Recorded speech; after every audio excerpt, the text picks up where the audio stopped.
예, 신율의 뉴스 정면 승부 오늘 1부부터 시작해서 문을 열 텐데요. 제가 방금 말씀드린 대로 여의도 청년 정치 시작하겠습니다. 자, 오늘도 여러분 뉴스 두 분 나와 계신데요. 한 분씩 소개해드리죠. 먼저 국민의힘 장해찬 전 최고위원이십니다. 어서 오십시오. 네, 안녕하세요. 예, 그리고 더불어민주당 박성민 전 최고위원이십니다. 안녕하십니까? 네, 안녕하세요. 예, 오늘 아주 모처럼 두 최고위원하고 이렇게 같이 하니까 저도 조금 레벨이 올라간 듯한 그런 느낌을 받습니다. 갑자기 제가 갑자기 훈훈하게. 네. 아니 좀 훈훈해져야죠. 네. 아, 우리라도 훈훈해져야지. 지금 그렇습니다. 얼마나 살벌한 요즘에요. 예. 자, 정치 초고수 앞에서 저희가 지금 번데기 앞에 주름 잡는 최고의 기분이 진행자 들었어요. 앞에서 저희가. 초고수? 아유, 왜 이렇게 오늘 늘 사회생활 하십니까? 오늘 뭐 지금은 아무것도 안 오던데. 네. 아까 눈 왔었죠. 자, 윤석열 대통령 탄핵 심판 7차 변론이 있었고 내일인가요? 네. 내일이죠? 네, 맞습니다. 내일 이제 8차 변론이 있는데 7차 변론에서 윤 대통령이 이제 이런 얘기를 했죠. 박수 한번 쳐주는 것이 대화와 타협의 기본이라고 얘기를 했는데, 자, 어떻게 들으셨는지 먼저 장해찬 최고위원. 그러니까 이거는 뭐 국회 시정연설에서 야당 의원들이 박수를 쳤다 안 쳤다 그 자체를 이야기하는 것이 아니라 예. 비상계엄을 선포한 배경으로 국가 기능마비나 정상적인 행정이 불가능한 상태였다고 윤석열 대통령 측에서는 지금 주장하고 있는 거 아니겠습니까? 예.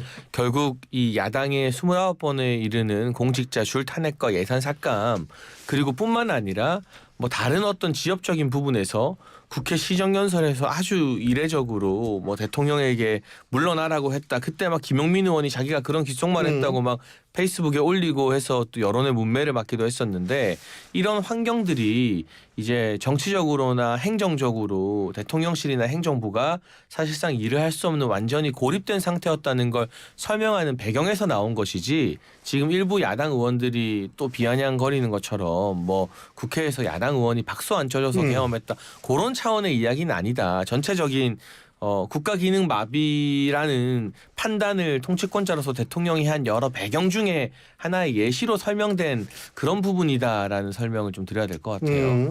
박성민 최고위원요. 그러니까 사실 이 말을 들으면서 뭐 박수 2번 안 쳤다가는 계엄 2번 할 것 같다, 뭐 이런 생각이 들기는 했습니다. 그러니까 이게 대통령의 의도는 뭐 민주당이 뭐 폭거를 했다, 의회에서 입법 독재를 했다, 이런 얘기를 하고 싶었던 것 같은데, 사실 이 질문을 먼저 해야죠. 대통령이 최고 권력자 아닙니까? 대통령이 그리고 대선에서 이겼고 결과적으로 본인이 이 정치에 대한 이 책임을 져야 되는데, 예. 그럼 야당과 대화를 하기 위해서 대통령은 무슨 노력을 했나라는 질문이 드는 거죠. 시정연설에 왔던 대통령을 대하는 태도가 문제다? 대통령은 나중에는 시정연설에 나오지도 않았잖아요. 그러니까 박수도 안 쳐주니까 난 나가지도 않겠다, 이런 심산처럼 보였고 굉장히 속 좁은 정치를 해왔던 모습을 우리가 다 봤습니다. 근데 이제 와서 마치 본인이 계엄을 선포한 그 정당성을 설명하기 위해서 또다시 야당 탓을 한다라는 거는 대통령으로서 해서는 안 되는 행위라고 생각을 하고, 여전히 대통령은 본인의 행위에 대한 반성 없이 오로지 궤변과 남 탓으로 일관하고 있다, 이런 생각을 하면서 참 사람 안 바뀐다라는 생각 들었습니다.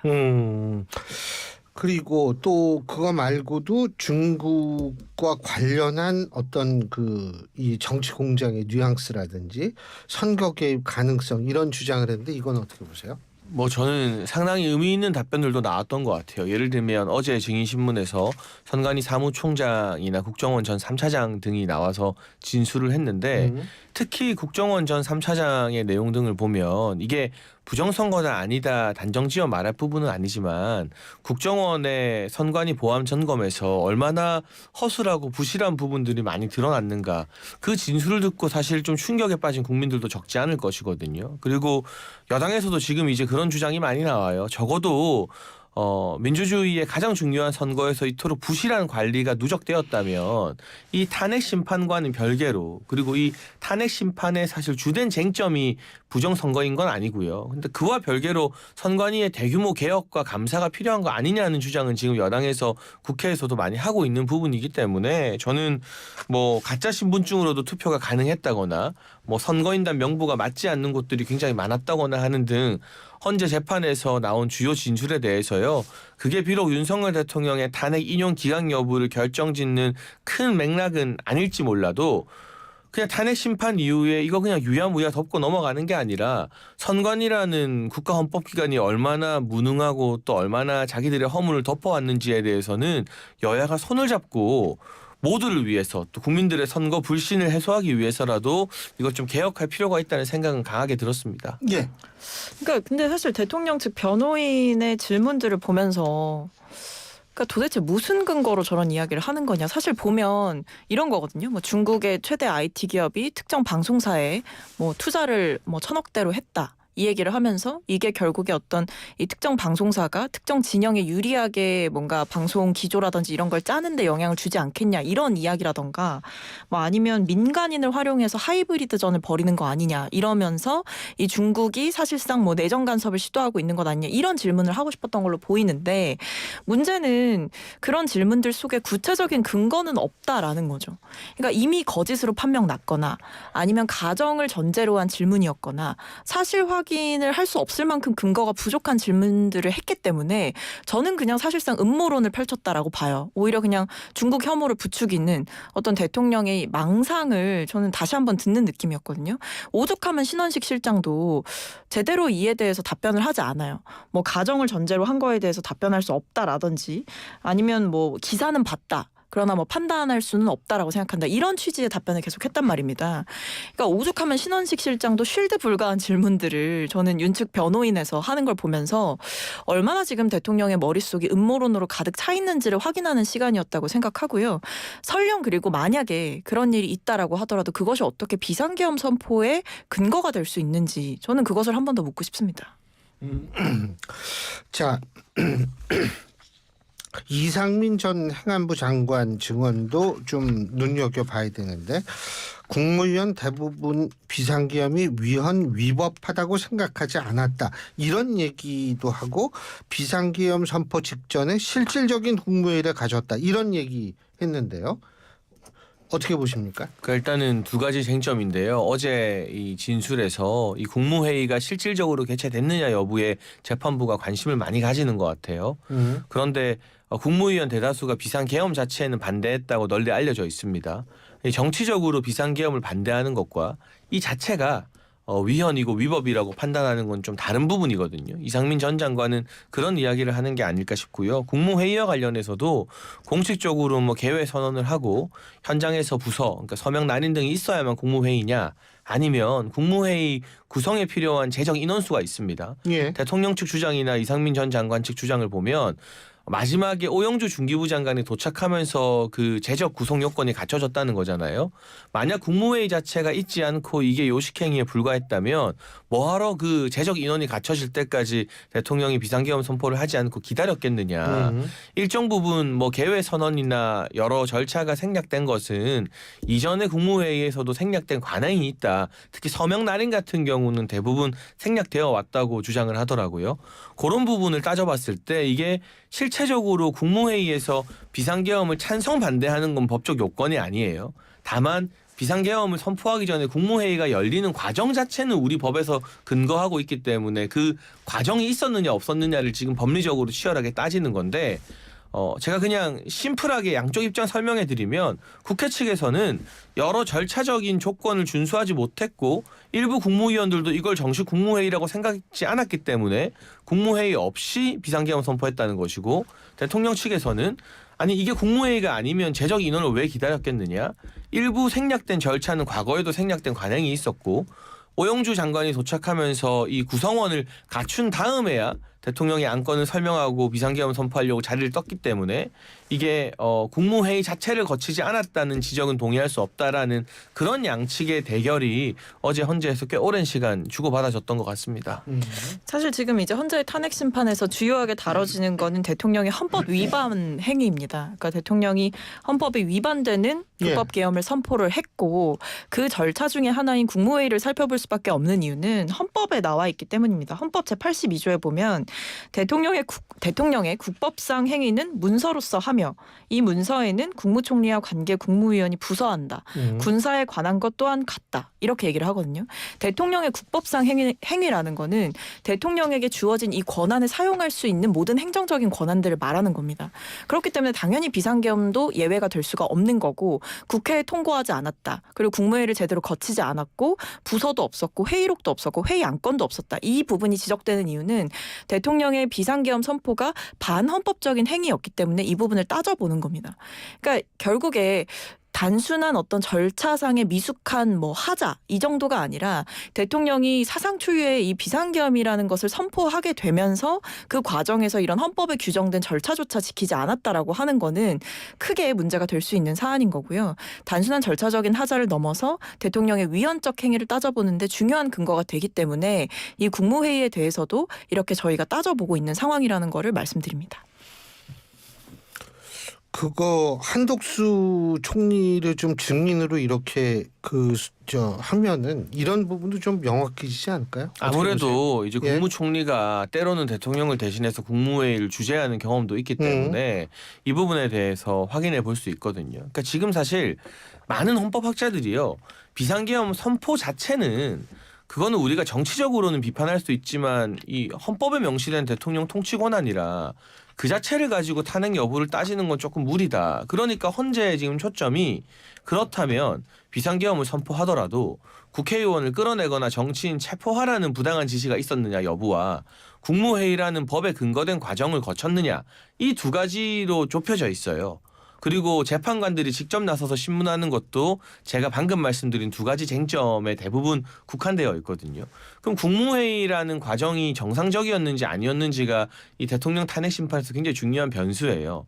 그러면 한덕수 총리를 불러서 국무회의의 이제까지의 관행들 어떤 절차들은 생략되어 왔는지 아니면 생략되어서는 안 되는 절차들인지 등등을 따지는 게 저는 대통령에게만 유리한 게 아니라 국회 측에서도 오히려 한덕수 총리에게 신문할 일이 되게 많다고 보는데 헌법재판소에서는 한덕수 총리를 증인으로 부르는 걸 받아주지 않았습니다. 기각시켰습니다. 그러니까 이렇게 일방적으로 대통령에게 유리한 증인이 아니라 굉장히 중요한 쟁점에서 꼭 필요한 증언을 할 수 있는 증인마저도 부르지 않는다는 것을 보면 많은 국민들이 지금 헌재를 불신하고 재판을 왜 이렇게 졸속으로 빨리 하는 것이냐 결과 정해놓고 서두르는 것 아니냐라는 의혹을 가질 수밖에 헌재가 지금 좀 자초하고 있는 측면도 있어 보입니다.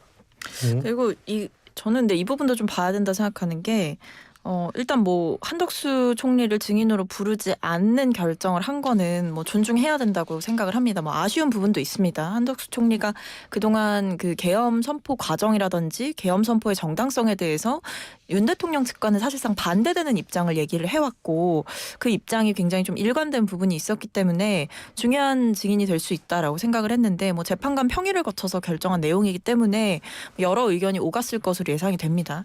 근데 이제 언론 보도를 통해서 보면 이게 이 국무회의와 관련해가지고 단순히 어떤 사후 결재 이 수준이 아니라 애초에 대통령이 국무회의 자체를 거칠 생각이 없었던 것 아니냐 이런 비판도 있거든요. 왜냐하면 대통령이 이랬다는 거예요. 계엄 선포 직전에 6명 정도만 이제 본인의 집무실로 불렀다라는 겁니다. 그러니까 사실은 11명이 있어야 이게 개의를 할 수 있는 건데 한덕수 국무총리 비롯해서 국무위원 5명과 조태용 국정원장 이렇게 해가지고 6명만 조용히 집무실로 불렀고 이 자리에서 나 비상계엄 할 거다 이 얘기를 했다라는 게 이제 검찰이 파악한 내용이라는 거죠.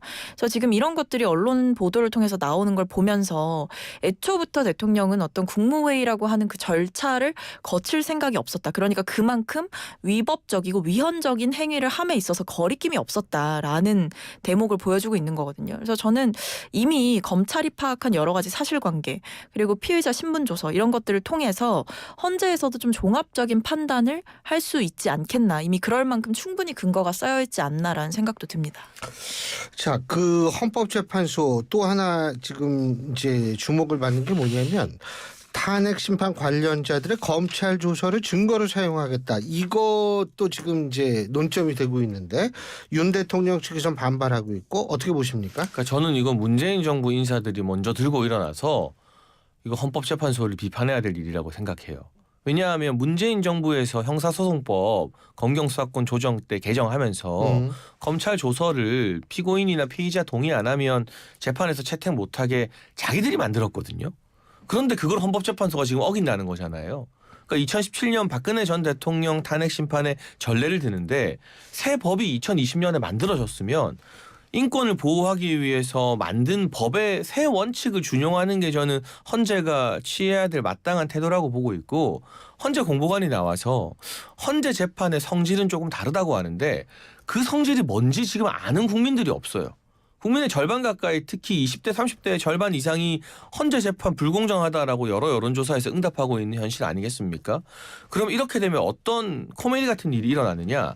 지금 형사재판에서도 대통령과 군 관계자들이 뭐 내란이니 내란 주요 종사 업무니 재판 이제 막 받잖아요. 거기서는 이 검찰 조서 증거로 못 써요. 법적으로 동의 안 하면. 그런데 형사재판 법정에서는 쓰지도 못하는 증거를 대통령 탄핵 심판이라는 훨씬 더 엄중한 재판장에서만 증거로 활용하게 되는 완전히 주객이 존도된 촌극이 일어난다는 거죠. 지금 2020년의 법 개정 이후로 검찰 조사에서 무슨 이야기를 했던 간에 피의자나 피고인 또는 증인 참고인이 법정에 나와서 진술한 것이 가장 상위 가치에 놓여서 판단을 받게 되는 것이 이 형사소송법 개정안의 원칙이고, 이걸 주도해서 만들었던 분은 다 민주당 주류이고 문재인 정부의 핵심이었던 분들입니다. 인권 보호라는 명목을 내세웠죠.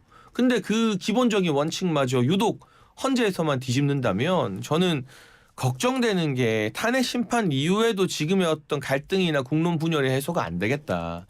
적어도 이런 법리적 쟁점 사안에 있어서만큼은 헌재가 논란의 여지가 없도록 공정성을 담보하는 것이 탄핵 심판 이유를 생각해서도 훨씬 더 나은 길 아니냐 하는 고언을 헌재에 드리고 싶습니다. 근데 사실 형사재판과 헌재 재판이 뭐가 다르냐라고 물어보신다면 명백하게 다르죠. 이게 형사재판에서는 유죄냐 무죄냐를 가리는 것이고, 쉽게 말하면 이 사람 유죄, 그리고 형량은 뭐 사형, 무기징역, 내란죄로 지금 이제 피고인이 된 거니까 그 부분을 따지는 거고, 헌재에서는 지금 뭘 따지는 거냐, 자격에 대해서 따지는 겁니다. 그러니까 대통령직을 그대로 수행해도 되는 사람인가 아닌가, 파면해야 하는가, 그리고 이 사람이 그 파면당할 만큼 중대한 행위를 저질렀는가에 대한 일종의 징계 절차가 진행이 되는 거예요. 예를 들면 우리가 회사에서 누가 돈을 횡령했어요. 그럼 그 사람 고발하겠죠. 수사도 받을 거고 횡령죄로 처벌을 받고 뭐 징역형을 살든 이렇게 되지 않겠습니까? 근데 회사에서도 그 사람을 계속 놔두느냐, 계속 고용을 유지하느냐, 아니죠. 징계위원회를 열어서 이 사람의 행위에 대해서 판단을 하고 즉각적으로 이제 사표 수리를 한다거나 아니면 하다못해 징계 절차를 거쳐서 뭐 일시적으로 업무를 몇 개월 중단시킨다든지 이런 절차들이 일상생활에서도 있는 거잖아요. 그런 개념인 거고, 그렇기 때문에 지금 헌재에서 이 형사재판과는 다르다라는 이 속성을 얘기하는 거는 그 부분에 주안점을 두고 얘기하는 겁니다. 검찰에서 이 피의자 신문조서를 그 증거로 채택해가지고 헌재에서 판단을 하겠다라고 하는 이유는 사실관계를 확정하기 위함이에요. 왜냐하면 지금 형사재판을 앞두고 있는 사람들은 특히 주요 사령관들이 그랬죠. 헌재 재판관들 앞에서 굉장히 방어적인 태세를 보입니다. 자기가 이 자리에서 하는 얘기가 형사재판에서 어떻게 쓰일지 모르고 어떤 영향을 줄지 모르다 보니까 말을 아꼈어요. 그럼 헌법재판관들은 뭘 보고 판단하죠? 그 사람이 수사 과정에서, 조사 과정에서 했던 말들을 보고, 그리고 관련자들의 진술을 보고 종합적인 사실관계를 판단해야 되는 거죠. 그러니까 이게 저는 상식적으로 생각해보면 당연한 결과인데, 마치 형사재판과 이 헌재에서의 탄핵 심판을 똑같은 것을 등치시키면서 자꾸 이 형사재판의 룰을 지키지 않는다라고 하는 것 자체가 저는 오히려 이 대통령 측의 모순만 더 부각해줄 뿐이다라고 생각을 하고 있습니다. 그래서 어쨌든 지금 국민의힘의 이런 입장이라든지 대통령의 입장이라든지 이러한 것들, 이 헌법재판소의 그 공정성 문제로 이걸 자꾸 이제 제기하는 것을 두고 더불어민주당은 지연 전략이라고 얘기를 하는데 어떻게 보십니까? 저는 지연 전략이라는 말도 우스운 게요. 박근혜 전 대통령 탄핵 심판 변론 기일은 17차까지인가요? 거의 20차 가까이 갔어요.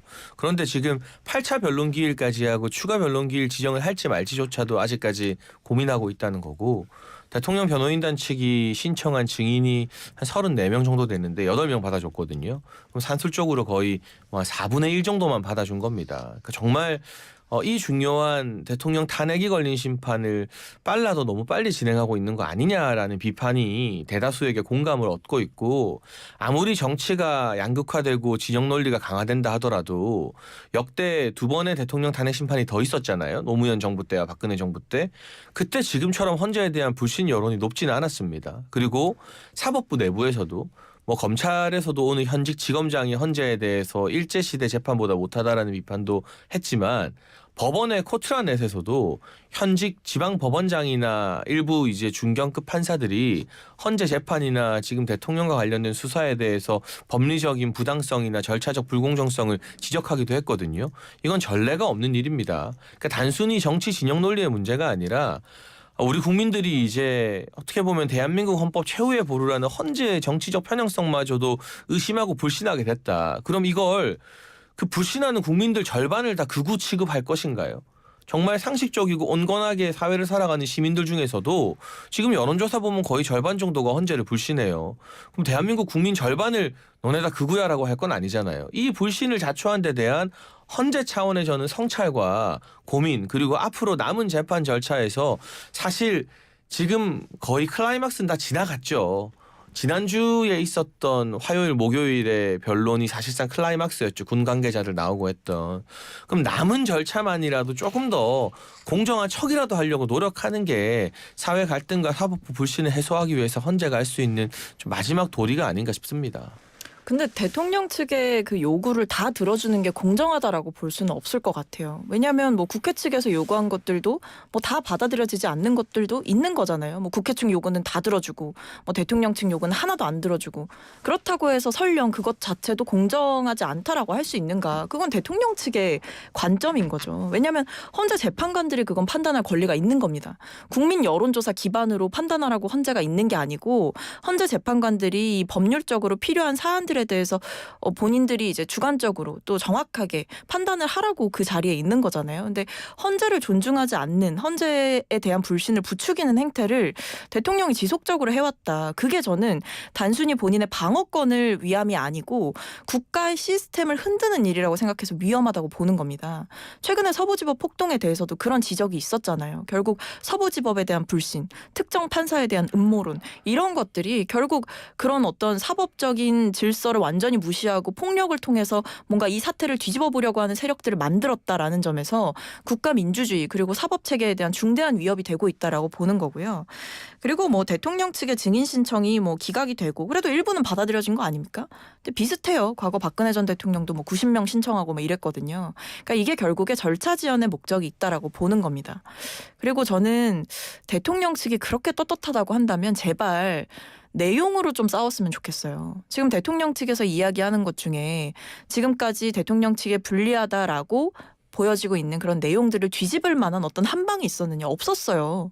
오히려 명대사만 남겼죠. 의원이 아니라 요원이다 이런 거 있잖아요. 이런 것들만 남기고 내용으로 싸워보지는 못하니까 자꾸만 재판관들 성향이 어떻고 모임이 어떻고 독후감이 어떻고 이렇게 가고 있는 겁니다. 그러니까 대통령 측에서 내용으로 안 되니까 계속해서 메신저를 공격하는 방식을 차용하면서 굉장히 지저분한 싸움을 하고 있다. 사실 법치를 그렇게 강조했고 법치주의가 제일 중요하다 이런 식의 강조를 해왔던 법조인 출신의 대통령이 헌재를 나서서 공격하고 헌재가 마치 지금 편향된 어떤 과정들을 거치고 있는 것처럼 얘기하는 거는 저는 정말 우리나라의 시스템을 위협하고 있는 매우 중대한 행위를 하고 있다고 보고 있습니다. 근데 저는 기본적으로 사법부를 존중하고 신뢰해야 된다고 믿고요. 저 자신 그러려고 노력을 하는데, 이게 예를 들면 소위 말하는 친윤 국회의원 몇 명이 나서서 또 대통령과 변호인단이 입장 낸다고 해서 국민들과 2030 세대 다수가 헌재를 불신한다는 여론조사 결과가 나오는 건 아니거든요. 그 정도 수치를 보수 과표집이나 극우의 결집만으로 해석할 수 있는 것도 아닙니다. 그러면 저는 그 지적도 받아들여요. 우리 정치권에서 사법부에 대한 신뢰, 그리고 항상 여야가 자기한테 불리한 판결 나오면 사법부 공경하고 유리한 판결 나오면 존경하는 판사님 그러잖아요. 그런 것 좀 바꾸자. 그런 지적이라면 저도 공감하고 여야 모두 노력할 지점이 있다고 보는데, 이제 사법부나 헌법재판소도 결코 국민 머리 위에서 군림하는 기관은 아니에요. 국민들이 의심을 가지고 의혹을 가지고 야 우리 너네 불공정한 것 같아 못 믿겠다라고 말하는 국민들이 일정 수치 이상이 넘어가면 그걸 해소하기 위해서 낮은 자세로 친절하게 노력하는 게 저는 헌재를 포함한 모든 국가기관의 의무라고 생각하거든요. 예를 들면 재판 진행 과정도 그렇습니다만 이미선 재판관이나 정계선 재판관은 직계가족이 대통령 탄핵 운동을 하는 분들이잖아요. 그럼 그것만으로 기피를 안 하겠다는 결정으로 끝나는 게 아니라 적어도 헌재 공보관이 나와서 이미선 재판관과 정계선 재판관이 국민 여러분 염려한 일 없도록 직계가족임에도 불구하고 전혀 무관하게 이 재판 공정하게 한다고 합니다. 정도의 어쨌든 그런 말을 국민들이 믿을지 안 믿을지 모르지만 그런 노력이라도 해야 되는데 헌재의 태도를 보면 자기들에게 불리한 지적에 대해서는 공보관이 나와서 입도 뻥끗 안 하고 아예 언급을 못하게 하고 헌재를 지적하고 비판하는 것 자체를 무슨 반헌법적인 극우 세력으로 몰이하는 느낌이 들거든요. 저는 그런 굉장히 고압적인 태도, 헌재의 어떤 권위적인 애티튜드가 오히려 젊은 사람들로 하여금 헌재에 대한 또 사법부에 대한 불신을 더 많이 초래하고 있는 것 같아요. 그러니까 이 논의를 지금 윤석열 대통령 탄핵 심판 하나로만 놓고 볼 게 아니라 저는 앞으로 이 탄핵 심판 이후로 우리 국민들이 사법부에 대한 불신이 전반적으로 더 늘어나게 생긴 게 진짜 큰 문제인데 그걸 해소하기 위한 사법부와 헌재 재판관들 차원의 어떤 노력과 국민 공감을 얻기 위해서 낮은 자세로 설명하는 태도 이런 변화가 저는 좀 필요하다. 그게 오히려 탄핵 심판 결론이 어떻게 나든 그 이후에 국민 갈등을 봉합하는 데도 도움이 될 거다라는 호소를 좀 드리는 거죠. 근데 공보관이 이런 얘기를 했어요. 이미 그 헌재 재판관들에 대한 어떤 성향 공격이 있었잖아요. 근데 거기에 대해서 대통령 탄핵 심판의 심리 대상은 피청구인의 행위가 헌법이나 법률에 위배되는지와 그 위반의 정도가 중대한지 여부입니다. 이에 대한 판단은 헌법과 법률을 객관적으로 적용함으로써 이루어지는 것이지 재판관 개인의 성향에 따라 좌우되는 것이 아닙니다. 이렇게 이제 분명하게 이야기를 했거든요. 그래서 저는 지금 대통령 측에서 계속 뭐 헌재에 뭐 불공정 또는 뭐 편향된 진행 이런 걸 얘기를 하지만 사실 그것도 다 따져보면 근거가 없어요. 예를 들면 뭐 발언 시간 같은 것도 공평하게 이제 분배를 하고 있는 거고 그리고 대통령 측에서 최근에 문제 삼았던 게 이 반대 신문상을 뭐 하루 전에 제출하는 걸 가지고 이제 문제를 삼았는데 그것도 보면 증인에게는 이 신문사항이 전달되지 않는 거거든요. 근데 이거를 마치 미리 이제 제출을 받아서 대통령 측에 불리하게끔 그것을 쓰는 것 아니냐라는 의심을 제시를 한 건데 내용적으로 보면 그게 근거가 없다라는 거죠. 그러니까 계속 이렇게 사사건건 절차상의 문제가 있다라는 식으로 몰아가는 것 자체가 결국 어떤 결과가 나와도 받아들이지 않겠다라는 심산으로 이 헌재를 계속 공격하는 빌드업을 쌓아가고 있다라고 보는 거죠. 그러니까 이게 오히려 지금 갈등을 부추기는 게 누구냐? 갈등을 부추기고 있는 게 헌재입니까? 갈등을 부추기고 있는 게 민주당인가요? 대통령 측에서 이런 갈등을 만들고 있는 거예요. 문제가 없는데 문제가 있는 것처럼 이렇게 둔갑시켜서 몰아가고 있는 행태가 계속되고 있다고 봅니다. 자, 신유의 뉴스 정면 승부 여의도 청년 정치 1부는 여기서 줄이고요. 잠시 뒤 2부에서 계속 얘기 이어가겠습니다.